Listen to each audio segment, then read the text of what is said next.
Well, hello and welcome to the Mastering the Hustle interview series. I'm your host, Joel Calkins, and today I'm joined with Athena Dean Holtz, who is the founder of Redemption Press. Athena, thank you so much for joining us. Would you like to kick us off with a brief background as to who you are and what you do? You bet. Thanks for having me as well.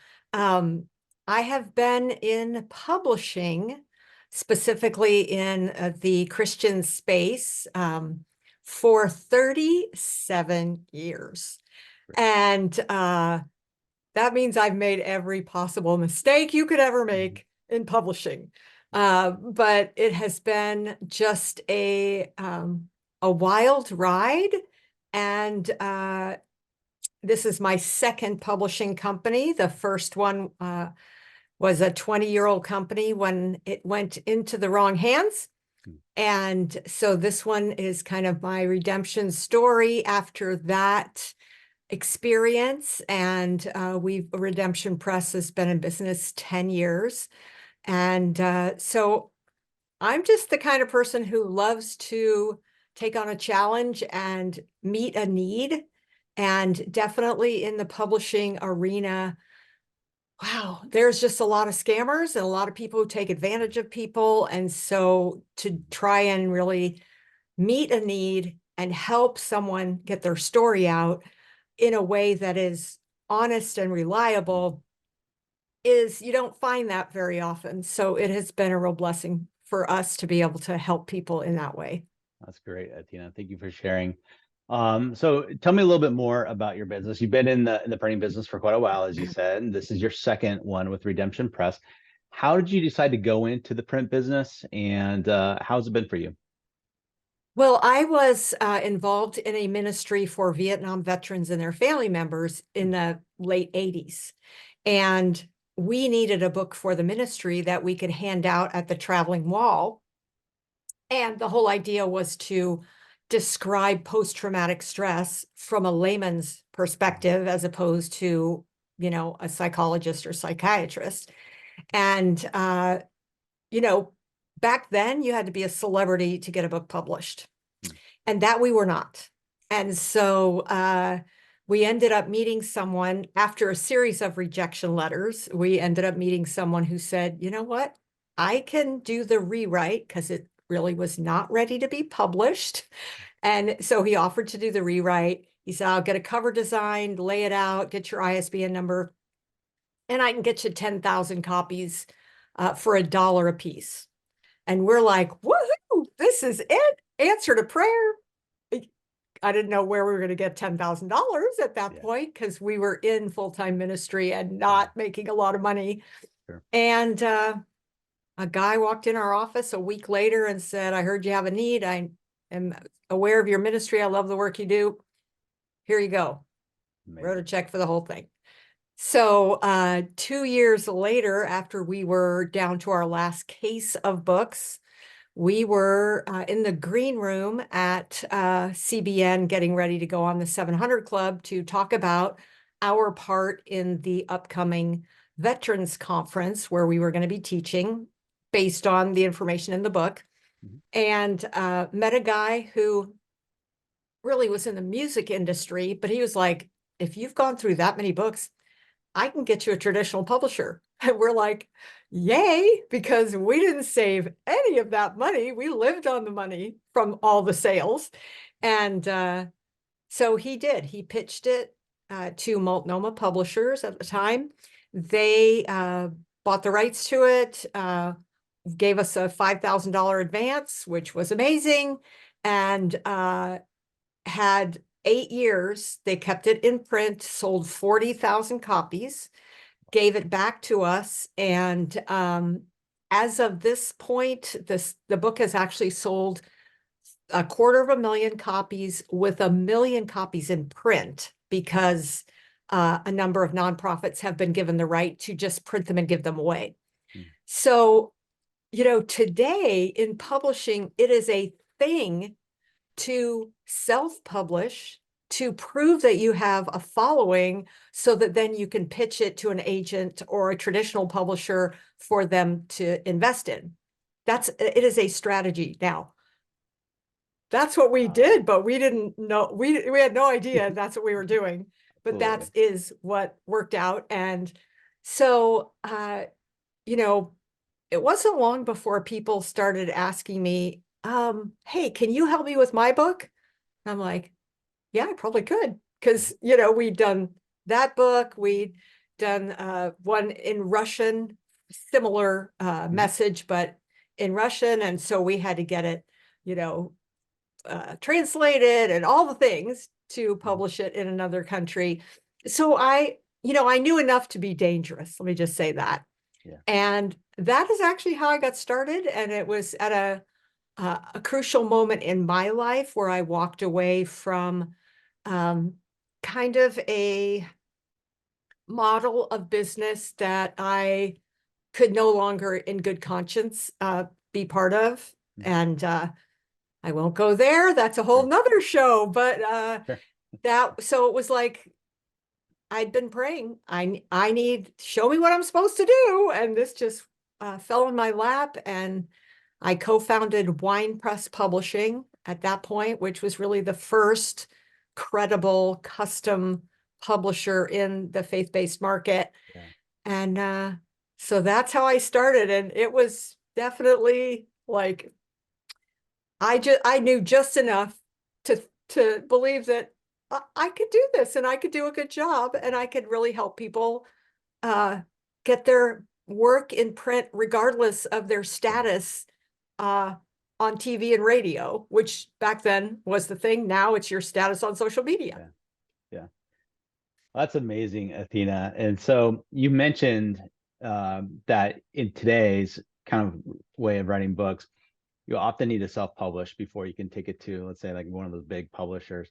Let's say somebody had a book or an idea for a book or wanted to write something. How do they go from an idea that maybe they're writing down on their laptop to self-publishing? What would they need to do?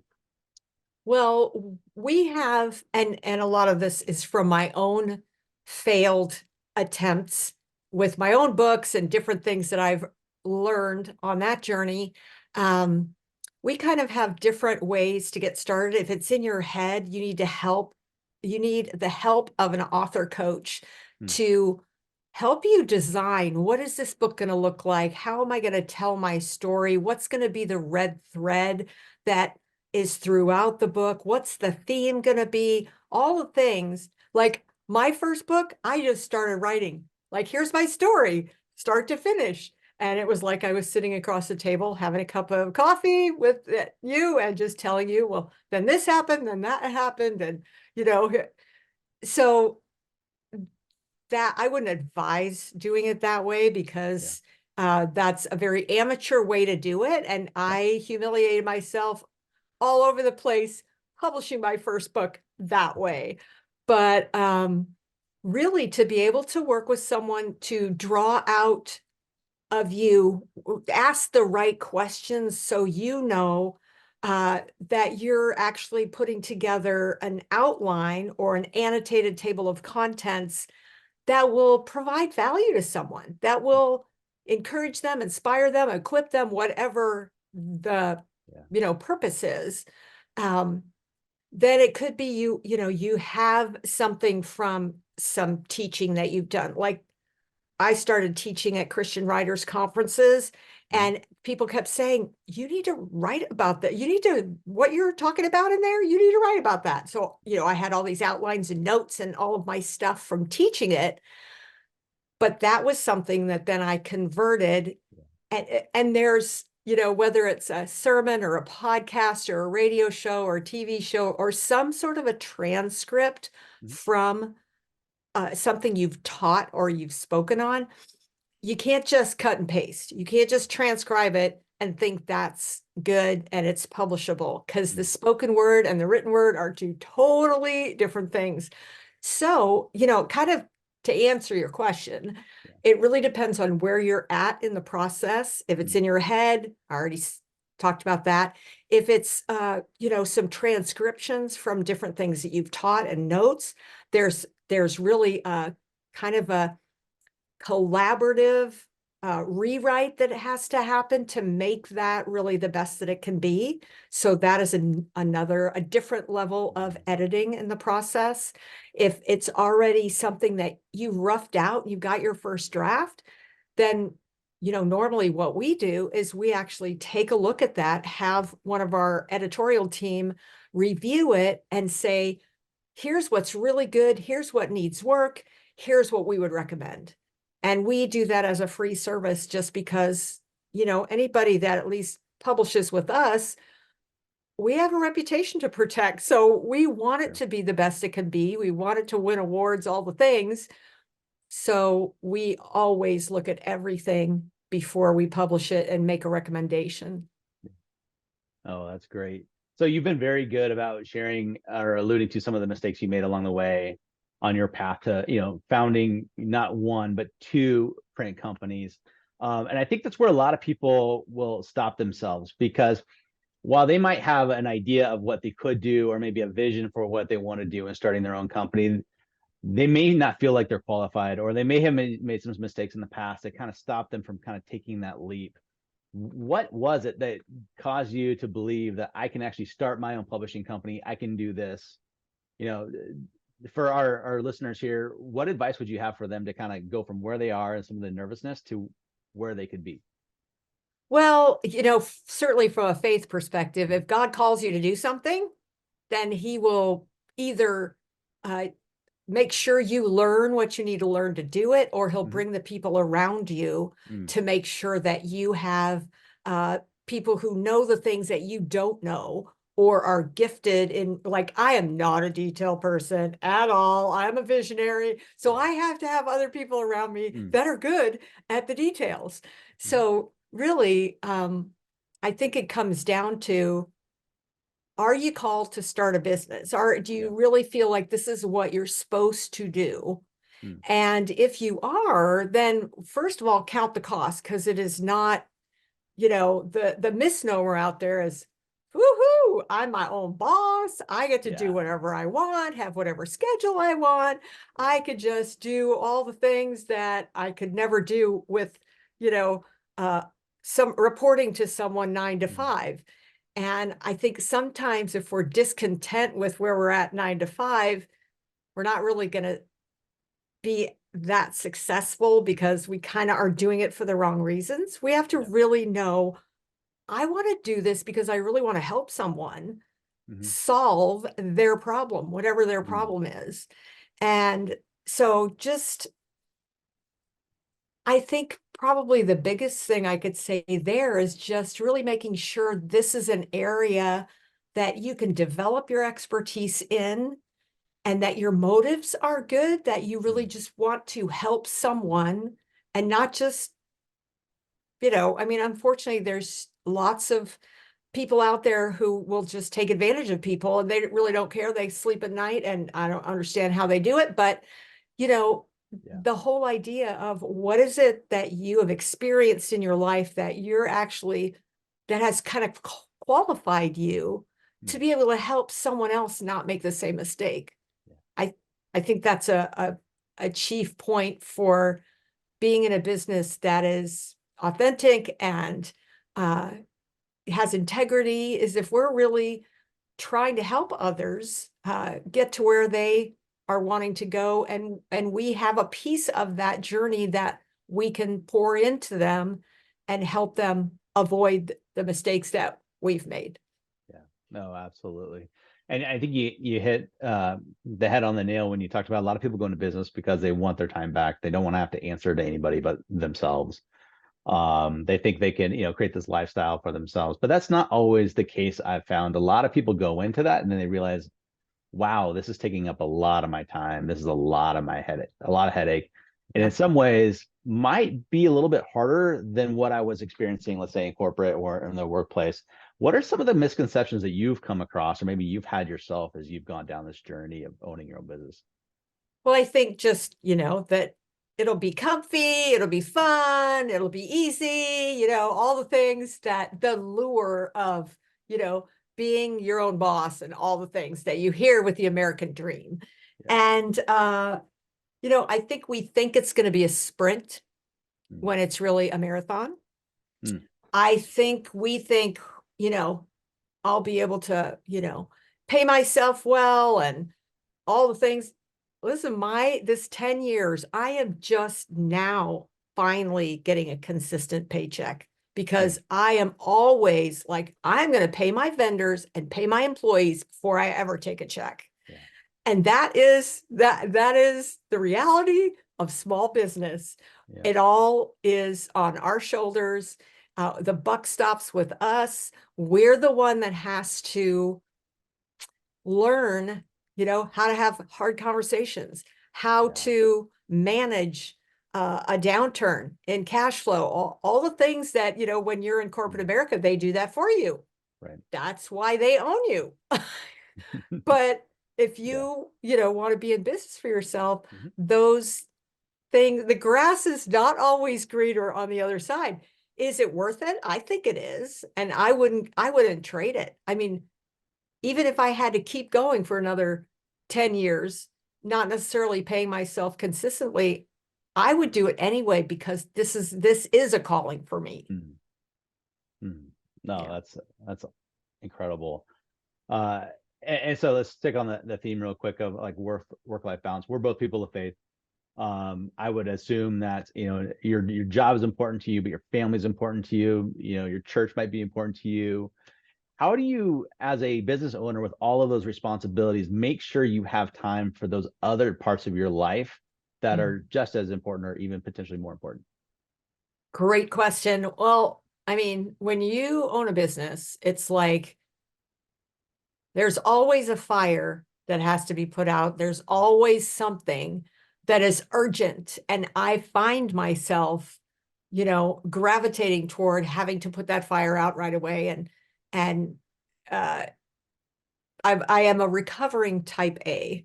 So I have kind of learned to, first of all, I call it tithing the first hour of my day, the first tenth of my day, and just take time to be in the Word and pray and journal and, kind of ask God, what are you trying to teach me here? Because this is not comfortable. And this hard conversation that I have to have is all I want to do is run the other way. I do not want to have it. I don't like conflict at all and to Yeah. my own demise. But, having that time to really ask the Lord for help and Mm, wisdom and insight and all those things that I don't have, but I need it. And that has really been, I think, a key game changer for me, just to be able to, because it's during that time every day. And I mean, it's an hour every morning, unless something drastic happens and I just, you know, get interrupted and have to get onto something. But mm, it is, and it's usually really early. So, I mean, I'd rather sleep an hour later, but I do that to really make sure that I am just in tune and hearing from him and wanting to make sure that well, let me rephrase that. mhm, Just on the whole family end, there are many times where I'm praying for the family and praying for the business and praying for our bookstore and all the things that are going on.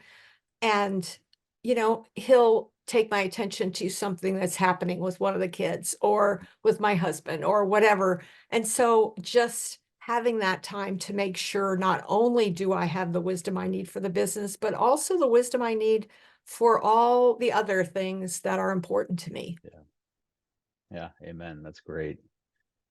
So in the print business, you have probably seen radical changes to the industry and what that looks like. How do you continue to stay innovative and how do you continue to adapt to with an industry that has changed so much in the last, you've been in it for 30 years in that time frame? Well, certainly since the pandemic, Mhm. there's been all sorts of things crop up with uh, supply chain issues and printing prices skyrocketing and lamination issues and just, I mean, so many things. Mm, And again, I mean, I have to point back to that time in the morning saying, okay, God, I don't know what to do here. Uh, we just recently had a huge thing with Amazon where they cleaned out all their warehouses and returned 3 million books to our distributor. They weren't all ours, only 1,000 of them were ours. Yeah. But that was a huge shockwave that went through the Mm. industry, and small publishers were just absolutely traumatized from that. And whenever things like that happen, I have to go, okay, Lord, what do you want to teach me? What do you want to show me? What am I going to find Mhm. through this crazy thing that I've just experienced? And it was, I could just always count on it. He showed me an area where we were not getting reimbursed for certain expenditures, and it had been going on for years. Another area where we weren't charging enough for the service we were giving. So it's like I am always looking for um, answers Mhm. and insight from the challenges within the industry. How can I protect my authors from that kind of Amazon abuse in the future? So it's almost like no matter what I've found Mhm. with uh, rising costs to publish well, um, from more scams than I could even, I could talk to you for 24 hours and not go through all the scams that are out there that take advantage of authors. All the things that have cropped up over the years that I just feel like it's my part of my job to make sure people have realistic expectations, don't get taken by snakes, don't, fall into the problems that are they're all around us in the publishing industry. And it's gotten even more challenging over the last, since the pandemic, but God has just given us insight and ideas to have virtual trainings and to do different challenges and things online that could just help equip them, where normally we'd be traveling all over doing these in person, which is way more costly. Mhm. Now we have that as a basis of our lead generation and training that is amazing. So Oh, I hope I answered the question. you did. You did. Okay. You recovered a lot of things I think that people don't necessarily think about, like Amazon, warehousing, online training, and so thank you for that because yeah, I think all of us in our own industries are managing changes, and ebbs and flows at different times. So, thank you for sharing that. Athena, I got one more question for you. If you could give us just a little glimpse into where you think the future of your business is going and the future of publishing in general. That's an interesting question. I'll start with the first one, where it's going for us. We have a very, very different business model, because we don't believe you can just do one size fits all for everyone in true publishing and really doing a good job. It's all going to depend on the word count, the writing style, all the things that go into a project like that. You can't just, everybody pays the same amount. That doesn't even make sense. And that's kind of what's out there with our competition. So really just looking for better ways and better situations, maybe a little more for us B2B, where we're working with small businesses and coaches and people who have companies that perhaps a book about their company and their story would actually be a great way to promote the company in kind of a soft sell type of way. Hmm. So really doing more of that. I think we want to do more with nonprofits, with donor retention, where we can help them tell their story and Hmm. put it into a unique format, coffee table book or leather bound or whatever. So, we're just kind of trying to see how we can take that ability that we have to help people tell their stories well and offer it in lots of different ways. And then just as far as the industry goes, wow, I don't know. The traditional publishing industry has been very slow to uh, change their ways. And I mean, it still takes 2 to 5 years to get your book into print with a traditional publisher instead of, I mean, with us, because we do everything that a traditional publisher would do, multiple layers of editing and all of that, we're probably right around a year, maybe a little less, depending on, what kind of a manuscript we get and how much work it's already had. But I think, I would really like to see the traditional publishing industry get more innovative and agile and like actually being able to turn things around quicker. So whether they'll ever get there, I don't know, because they have a model that has been working for them for a long time, and don't know if I'll ever see that change, but it's been interesting watching it happen. Oh, I bet. Well, Athena, thank you so much for, taking, 20, 25 minutes with me to tell me more about your business and just your journey in entrepreneurship and in business ownership. So thank you so much, everybody. This is Joel Calkins with Mastering the Hustle podcast. Again, thank you for tuning in, and we will see you next time.